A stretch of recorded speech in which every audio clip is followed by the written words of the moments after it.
Hi hello అందరికీ అందరూ ఎలా ఉన్నారండి? అందరూ బాగుండాలి, అందరూ మనము ఉండాలి. ఆ జంగమయ్య కోసం ఈరోజు జాగారం అయితే ఉండాలని అనుకున్నానండి. అందుకే ఇది వచ్చి శివరాత్రి రోజు 10 గంటలకి వ్లాగ్ అనమాట. అప్పటి నుంచి స్టార్ట్ చేశాను. 10 గంటలకైతే శివాలయం బయలుదేరాము. మార్నింగ్ వచ్చి చూసుకొని వెళ్ళిపోయాము.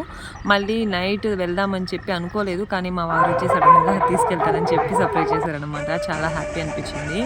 తీసుకొని వెళ్తే చాలు అనుకున్నా, అనుకోకుండానే కుదిరిపోయిందన్నమాట జాగారానికి. లేకపోతే ఇంట్లో పనుకొని నిద్రపోయేదాన్ని.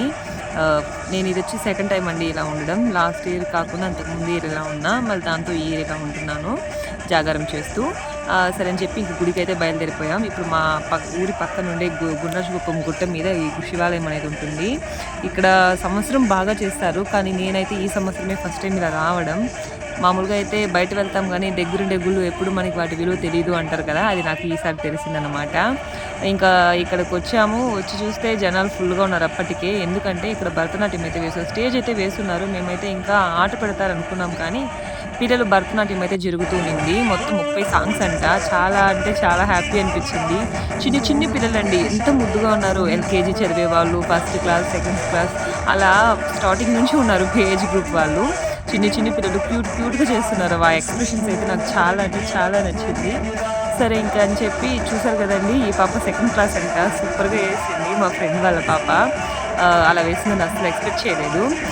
అందరూ బాగా వేశారండి, ఒకరు తక్కువ ఒకరు ఎక్కువని కాదు. చిన్ని పిల్లలు కూడా అంత క్యూట్గా వేశారు. సరే అని చెప్పి వాటన్నిటిని క్యాప్చర్ చేసుకుంటూ కూర్చున్నాను అనమాట. సరే ఇంకా అక్కడ ఎందుకు నిలబడుకోవడం అని చెప్పి లాస్ట్కి వెళ్ళిపోయాను. ఇంకా మీకు చూసారంటే లాస్ట్ వీడియోస్, ఇంకా ముందు వీడియోస్లో అంతా నేను దూరంగా ఉంచి తీసినట్టుంటుంది. ఎందుకంటే ఈ స్టేజ్ వేసుకునేది పైన అండి, మేము ఉండేది కింద అనమాట, కూర్చొని ఉండేది. ముందర ఉండే వాళ్ళంతా వాళ్ళ మదర్స్, వాళ్ళ పేరెంట్స్ అలా ఉన్నారు. సరే ఇంకా ఆ జనాల్లో మనం ఎక్కడికి వెళ్ళడం అని చెప్పి కింద వెళ్ళి రిలాక్స్గా ఫ్రీగా కూర్చొని వీడియో తీశాను అనమాట. పిల్లలు చూసారు కదండి ఎంత బాగా వేస్తున్నారో. నేను అప్పుడు ఫీల్ అయ్యాను, మన పాప బాగా వేస్తుంది, మనం ఎందుకు చేర్పించలేదా అని. నెక్స్ట్ ఇయర్ ఖచ్చితంగా తనని చేర్పించి ఈ అకాడమీలోనే డ్యాన్స్ అయితే వేయించాలని డిసైడ్ అయ్యాను అనమాట నైట్. అది కాకుండా శివయ్యని తలుచుకుంటూ ఈరోజు ఉండాలి అనుకున్న మార్నింగ్ నుంచి మంత్రాలు గింత్రాలు ఏం తెలియవండి, ఒక్కటే మాట, ఓం నమః శివాయ. అదొక్కటి చాలు మన జీవితాన్ని అద్భుతంగా మార్చడానికి. అది నేను అనుకున్నది. మీకు ఎలా అనిపిస్తుందో నాకు తెలియదు, కానీ నేనైతే అనుకునేది ఆ ఒక్క మాట మాత్రమే, ఓం నమః శివాయ. అది చాలు నా జీవితానికి. ఇంక ఇద్దరు చూసారు కదండి, పిల్లలు అందరూ అండి చాలా అంటే చాలా బాగా డ్యాన్స్ చేశారు. చూడండి, 2 గంటలు చాలేదనుకోండి. మీకు ఎలా అనిపించింది అనేది, ఇది నా ఫస్ట్ లాంగ్ వీడియో ఉంది. ఈ వీడియో మీకు ఎలా అనిపించింది అని నాకు కామెంట్ చేసి మర్చిపోకుండా లైక్ చేసి, షేర్ చేసి, సబ్స్క్రైబ్ చేసి వెళ్ళండి.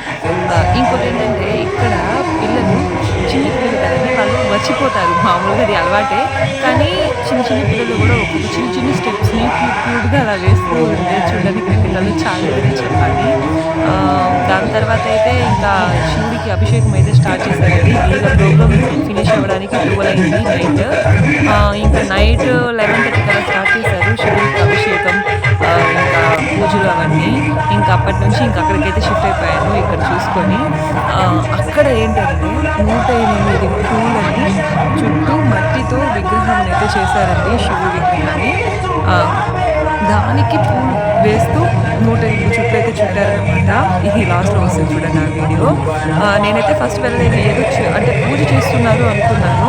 పక్కన శివాలయం కాకుండా వీళ్ళేం చేస్తున్నారు పక్కన ఇంతమంది గ్రూప్గా ఉండి అనుకున్నా, కానీ ఆ తర్వాత వెళ్ళి చూస్తే శివుడిని మట్టితో చేసి ప్రతిష్ఠించి వాటికి పూజలు చేసి అక్కడ చుడుతున్నారనమాట.